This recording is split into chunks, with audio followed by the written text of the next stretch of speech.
नमस्कार, सत श्री अकाल। मैं डॉक्टर योगी ਤੁਹਾਡਾ ਯੋਗੀ ਜ਼ਾਰ ਦਾ ਤੁਹਾਡਾ ਜਿਹੜਾ ਮਨਪਸੰਦ ਚੈਨਲ ਹੈ ਉਸ ਤੇ ਅੱਜ ਤੁਹਾਡੇ ਨਾਲ ਹੀ ਬਹੁਤ ਹੀ ਜਿਹੜਾ ਗੰਭੀਰ ਵਿਸ਼ਾ ਹੈ ਉਸ ਬਾਰੇ ਮੈਂ ਗੱਲ ਕਰਨਾ ਦੀ ਜਿਹੜੀ ਹੈ ਮੈਨੂੰ ਜ਼ਰੂਰਤ ਪਈ। ਮੈਨੂੰ ਬਹੁਤ ਲੋਕਾਂ ਦੇ ਕਾਲਸ WhatsApp ਮੈਸੇजेस ਸਾਨੂੰ ਆਏ ਕਿ ਸਾਨੂੰ ਆਯੁਰਵੇਦ ਦੇ ਰਿਲੇਟਡ ਕਰੋਨਾ ਵਾਇਰਸ ਦਾ ਸਾਨੂੰ ਅਪਡੇਟ ਕਰ ਦਿੱਤਾ ਜਾਵੇ। ਹੈਲਥ ਰੈਮੀਡੀਜ਼ ਹੈ ਕੁਛ ਮਿਲ ਜਾਣ ਜਾਂ ਹੋਮ ਰੈਮੀਡੀਜ਼ ਨੇ ਅਸੀਂ ਘਰੇ ਬਣਾ ਕੇ ਕੁਛ ਅਸੀਂ ਰੱਖ ਸਕੀਏ ਤਾਂ ਕਿ ਅਸੀਂ ਆਪਣੇ ਤੇ ਆਪਣੇ ਪਰਿਵਾਰ ਦਾ ਖਿਆਲ ਕਰ ਸਕੀਏ। सब तो पहला तो जिहड़े डॉक्टर्स ने नर्सिज ने या पुलिस ऑफिशियल्स ने गवर्नमेंट ऑफिशियल्स ने मैं उन्होंने दिलों धन्नवाद करता हाँ तो शत शत प्रणाम करता हाँ कि वो जिहड़े इस मौके के औखे की घड़ी के वेले भी इतनी मुश्किल जो समय है घड़ी में भी हम सबका साथ दे रहे हैं, हमारे लिए ड्यूटीज़ कर रहे हैं। मैं उनको शत शत प्रणाम करता हूँ और उनका बहुत ही आभारी भी हूँ। इसमें सबसे पहले जो हमें समझने की ज़रूरत है, जो करोना वायरस है ये अब ह्यूमन वायरस बन चुका है, अब ये लैब वायरस नहीं है। तो करोना वायरस बेसिकली हमारे रेस्पिरेटरी जो ट्रैक है जिसको हम लोग फेफड़े कहते हैं या नेज़ल पार्ट है, कंजेशन है, स्नीजिंग है, तो हमें ये सबसे पहले यहाँ इसका अटैक करने का चांसेस है। आँखों के ज़रिए जाता है, नोज़ के ज़रिए जाता है, तो हमें अपने हाथ जो है, नाक और जो आँख है उनसे बचा के रखना है और ज़्यादा से ज़्यादा प्रयास करिए अपने हाथों को धोइए। सैनिटाइज़र्स भी हो सकता है कम ही यूज़ कर लीजिए, सोप ही बेस्ट है, लिक्विड सोप की जगह भी। अब बेसिकली मैं करोना वायरस के लिए आपको बताना चाहूँगा, ये मोस्टली जो मोर्टेलिटी है इसके सीनियर सिटीज़न में बहुत ज़्यादा है। अडल्ट भी अभी यूथ देखने को मिल रहे हैं बट रिकवर कर रहे हैं प्रभु कृपा से, और बहुत खुशी की बात भी है। बट जो सीनियर सिटीज़न एज है, जिनको रेस्पिरेटरी ट्रैक्ट इन्फेक्शन है, जिनको पहले कभी टीबी, निमोनिया वगैरह आ रहा है या शुगर की बीमारियाँ रही हैं, उनका इम्यूनिटी फैक्टर डाउन हो जाता है। इम्यूनिटी मतलब रोग प्रतिरोधक क्षमता, बीमारियों से लड़ने की जो हमारे शरीर में एक नेचुरल ताकत है वो हमारी कम हो जाती है, जिसके कारण हमारे शरीर में जो समर्था है, क्षमता है रोग से लड़ने की, वो कम हो जाएगी। इसके बाद जो करोना वायरस है बेसिकली सीनियर सिटीजन्स को इफ़ेक्ट कर रहा है। इसके अलावा जो करोना वायरस जो कोविड-19 है, हम देख रहे हैं कि हमारी 144 कंट्री से भी ज़्यादा कोई इफ़ेक्ट कर चुका है, लॉकडाउन हो चुके हैं।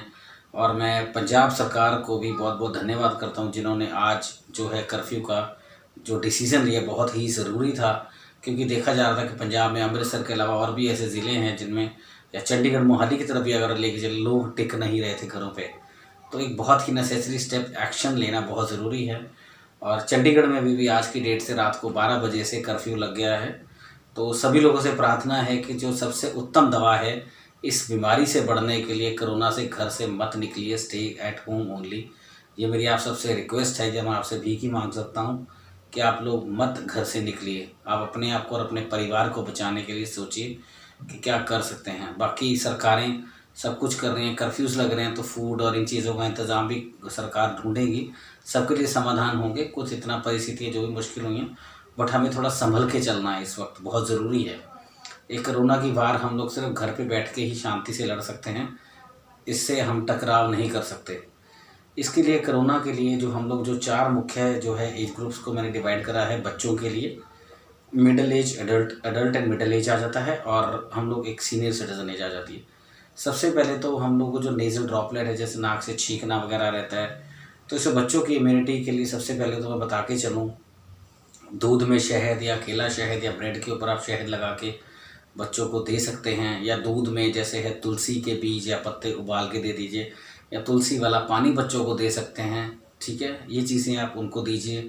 अगर घर पे आपके पास विक्स वगैरह पड़ी है, कोल्ड बच्चों के लिए जो होती है, उनकी छाती वगैरह पे लगा लीजिए। अगर थोड़ा सा नेज़ल कंजेशन है, अगर वाटरी नेज़ल डिस्चार्ज आ रहा है, तो ध्यान में रख के चलिए। सबसे पहला जो मेन लक्षण है इसमें, जो 4 लक्षण अगर ये इवेल्यूएट करते हैं, क्योंकि 14 दिन तक इस बीमारी का कोई पता नहीं, ज़रूरी नहीं है कि 7वें दिन पर आके ये अटैक करके पॉजिटिव पता लगे या 14वें दिन पर आके अटैक करके पॉजिटिव पता लगे। तो इसलिए एटलीस्ट आपको बहुत ही केयरफुल रहना ज़रूरी है कि 14वें दिन पर भी आके ये पॉजिटिव आ सकता है। ज़रूरी नहीं कि पहले 5 दिन में पॉजिटिव आया, 7 दिन में तभी पॉजिटिव रहेगा। तो इसमें आपको अपने आप के लिए ध्यान रखना है कि बुखार, शरीर का टूटना, आपको जो है लूज मोशंस लगना और गले में दर्द रहना, इन चीज़ों के लक्षण आपको बहुत ज़्यादा देखने को मिलेंगे। इसके अलावा जो कोविड-19 है, इसमें बच्चों के अलावा जो अडल्ट है, जैसे 1 गिलास दूध लिया, उसमें 1 चम्मच हल्दी डाल दीजिए, उसको बॉईल करके जब वो आधा गिलास रह जाए तो उसमें थोड़ा सा और दूध मिक्स करके आप घर के 2 या 3 मेंबर परिवार शेयर कर लीजिए। तुलसी वाला दूध बताया मैंने, ये आप ले सकते हैं, बहुत लाभप्रद है। खजूर है, खजूर दूध में उबाल के लीजिए, जिनको शुगर नहीं है इम्यूनिटी बढ़ाने के लिए बहुत लाभप्रद है। और इसके अलावा रूटीन में आप जो हम लोग घर में, जैसे हमारे पास कई औषधियाँ हैं, जैसे रामबाण अदरक है, तुलसी है, इसका काढ़ा बना के ले सकते हैं। जोशांदा है, जो आपको आम किसी केमिस्ट शॉप पे मिल जाएगा, वो भी बहुत लाभप्रद है। इसके अलावा जो रूटीन में हमारे यूथ हैं, जो डाइट नॉन वेज ले रहे हैं, उनको मैं विनती करूँगा कि कोशिश करिए कि नॉन वेज को अवॉइड करिए, वेजिटेबल डाइट्स पे रहिए, वेट गेन मत करिए। थोड़ी सी सैर वर्जिश अगर इंडोर ही कर सकते हैं, जैसे पुशअप्स हो गए, सिटअप्स हो गए, ये कर सकते हैं। एंड प्राणायाम कर सकते हैं। इन चीज़ों से अपने आप को थोड़ा सा एक्टिव और इम्यूनिटी अपनी बढ़ाते रहिए। इसके अलावा अब आ जाते हैं हम लोग बुज़ुर्गों में हमें उनकी सेहत का ख्याल रखना बहुत ज़रूरी है। बुज़ुर्गों की सेहत के लिए हमें उनको रेस्पिरेटरी ट्रैक्ट उनका, जैसे छाती, उनके घर पे विक्स वगैरह अगर आपके पास हो, या सरसों के तेल में थोड़ा सा, जैसे हम लोग लौंग है वो डाल के ले सकते हैं, छाड़ के लगा सकते हैं। या सरसों के तेल में अजवाइन जो है साड़ कर उसको उनके छाती पे लेप कर दीजिए, तेल से मालिश कर दीजिए, जिससे उनकी छाती को, फेफड़े को ताकत मिलती रहे। और उनको जो इम्यून सिस्टम है, शुगर वगैरह उनका बहुत बैलेंस रखना बहुत ज़रूरी है। पीपी कंट्रोल्स जो वाइटल्स हैं हमारे, वो बहुत ज़रूरी है मेंटेन करना है।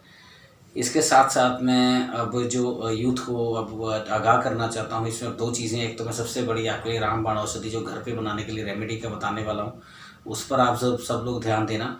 इससे पहले मैं यूथ को सबसे पहले ये रिकमेंड करूँगा, अब जैसे कई लोग सिगरेट स्मोकर्स हैं, चेन स्मोकर्स हैं, उनके लिए मैं बहुत बड़ी रिक्वेस्ट करना चाहता हूँ, आप प्लीज़ चेन स्मोकिंग मत करिए। आप अपने और अपने परिवार का सोचिए कि आपके फेफड़े अगर इम्यूनिटी वीक होती है तो आपको वायरस होने के, इसके जो चांसेस है, ये इन्फ्लुएंजा वायरस की तरह है। ये आपको ट्रैक्ट जो है रेस्पिरेटरी ट्रैक्ट पे, ये मत सोचिए कि अगर आप कोरोना वायरस के आप कैरियर हैं तभी आप आगे किसी को दे सकते हैं। तो ये वायरस आम आपकी नॉर्मल सर्विसेज पे भी हर जगह है ये। तो आपको एटलीस्ट अपने हाथ बहुत बार बार धोने हैं। एटलीस्ट आप अपने और अपने परिवार की सोच के चलिए, आप सिगरेट स्मोकिंग मत करिए। और इसके अलावा सुचेत करना चाहूँगा, जो ड्रिंक बहुत रेगुलर ले रहे हैं, हैवी डोजेज़ में, हमें व्हाट्सएप पे मैसेजेस आ रहे हैं कि हम लोग डेली ड्रिंक ले सकते हैं, क्वार्टर या हाफ बॉटल पी सकते हैं। हमें एटलीस्ट हमें लगता है कि हमारी शराब पिएंगे तो हम लोग इससे बच सकते हैं। ये बहुत ही गलत धारणा है। मैं सबसे बड़ा ही सिंपल एग्जांपल देता हूँ। शराब आप अगर मेडिसिनल डोज में लेना चाहते हैं, डेली अगर लेने 1 या 2 ड्रिंक्स ले लीजिए, वो भी मैं कोशिश करूँगा कि आप अवॉइड करें, क्योंकि अल्कोहल ज़्यादा इंटेक से आपकी इम्यूनिटी वीक होगी, ड्राउजीनेस आएगी, तो आपके जो चांसेस हैं इम्यूनिटी कम होने के साथ साथ इन्फेक्शन को आप जल्दी प्रोन हो जाएंगे। तो इन चीज़ों का आप बिल्कुल ध्यान रखिए। अगर आसपास आपकी कोई भी अगर मेडिकल शॉप, केमिस्ट शॉप अगर खुलती है कर्फ्यू के दौरान, तो एक आयुर्वेद में बहुत ही रामबाण दवा है, चित्रक हरित की अवले। मैं रिपीट कर रहा हूँ, चित्रक हरित की अवले। ये बहुत ही कंपनियाँ, बैद्यनाथ वगैरह, हमारी योगी से आयुर्वेदा भी बनाती है, डाबर भी बनाती है, बहुत तरह की कंपनियाँ बनाती हैं, फार्मेसीज़ बनाती हैं इसको, पंजाब की, और पंजाब के अलावा ऑल ओवर इंडिया की। आप नॉर्मल च्यवनप्राश भी ले सकते हैं, बट जो चित्रक हरित की अवले है वो मैं अगर लेके चलूँ तो च्यवनप्राश से 3 गुना ज़्यादा रामबाण ये आपको औषधि का काम करेगी। आपके फेफड़ों को ताकत देती है, आपके नेज़ल कंजेशंस को बहुत दूर रखती है। बुखार होने के लिए जो लक्षण बच्चों को कभी आने भी लगते हैं थोड़े बहुत फ्लू के, वो नहीं आ पाएंगे। बच्चे एटलीस्ट आपके प्रोटेक्शन में रहेंगे, आप प्रोटेक्शन में रह सकते हैं, आपके बुज़ुर्ग रह सकते हैं। तो इसमें आप थोड़ा सा ध्यान दीजिए। चित्रक हरित की अवले ये बहुत ही प्यारी रामबाण औषधि है। मेरा विश्वास है, मेरे 18 साल के तजुर्बे में, ये बहुत ही आपको लाभप्रद रहेगी और आपको बीमारियों से दूर रखेगी। अब आते हैं हम लोग घर का जो है हमारा घरेलू जो नुस्खा है, घर बैठ के आप एक छोटी सी, हमने एक पोटली तैयार करी है, जिसको आप मेडिसिनली हमने इसमें 5 जो है मुख्य चीज़ें जो हमने डाली हैं, इसमें हमने नोट डाउन करा हुआ है। इसमें हम लोग लेके चलते हैं। ऐसी आपने छोटी सी एक पोटली बनानी है, बहुत ही आराम से घर पे आप बना सकते हैं। इसमें जो मुख्य हमने 5 चीज़ें डाली हैं, काली मिर्च है, अजवाइन है, जवित्री है, लौंग है।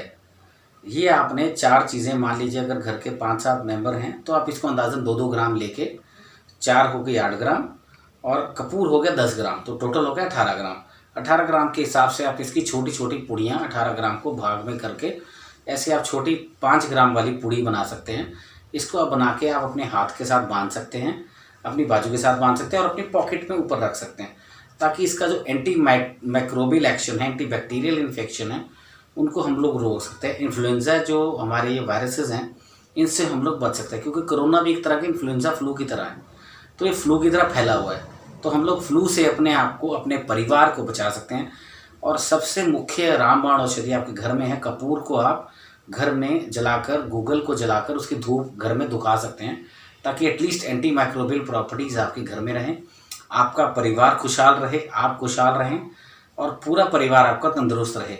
इस मुश्किल घड़ी में आप सबको मैं प्रार्थना करूंगा, अंत में भीख मांगूंगा कि कृपया आप अपने घरों पर रहिए, आप अपना और कम से कम अपने परिवार का ख्याल रखिए। बाहर निकलने का किसी भी तरीके का कोई बहाना बना के अगर कुछ निकल रहे हैं तो उन भाइयों बहनों को मैं विनती करूंगा, प्लीज़ आप घर पर रहिए।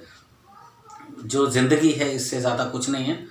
तो अगली बार हम लोग आपको और भी अगर क्वेश्चंस हुए, कुछ अवेयरनेसेस हमारे पास अगर आती हैं, लोगों की क्वेरीज रहती हैं, तो मैं अगली बार आपको नए विषय पर जल्द से जल्द और भी अपडेट करूँगा, ताकि आप अपना ख्याल रखिए। और लास्ट में जाते हुए छोटे से 2 घर में रामबाण और 3 चीज़ें बताना चाहूँगा। नीम का जो तेल है, आप उसको गर्म पानी में डाल के उसकी आप स्टीम इन्हेलेशन ले सकते हैं, भाप ले सकते हैं। मुझे याद है, एक सरसों के तेल को गर्म पानी में डाल के उसकी आप भाप ले सकते हैं। तीसरा, आप घर में आप जैसे अपने गिलोय है, गिलोय मिलते हैं, उसका काढ़ा बना के पी सकते हैं। पुनर्नवा का जो बेल लगा होता है उसका आप काढ़ा बना के पी सकते हैं। इन चीज़ों से आपके बॉडी की इम्यूनिटी बढ़नी चाहिए, जो सबसे पहला ये ध्यान में रखिएगा। डाइट अपनी वेजिटेरियन रखिए, खिचड़ी लीजिए मूंग दाल की पतली। और जो मैंने ये पोटली बनाने का नुस्खा बताया, ये घर में ज़रूर बनाइए, अपने घर के दरवाज़ों पे रखिए, अपने किचन्स में रख सकते हैं, ताकि एटलीस्ट ये एक फ्यूमिगेंट की तरह आपको काम करे और आपको और आपके परिवार को तंदुरुस्त रखे। नमस्कार, सत श्री अकाल। योगीज आयुर्वेदा 4 पीढ़ियों से रख रहे हैं आपकी तंदुरुस्ती का ख्याल। स्वस्थ शरीरम सर्वोच्च सुखम।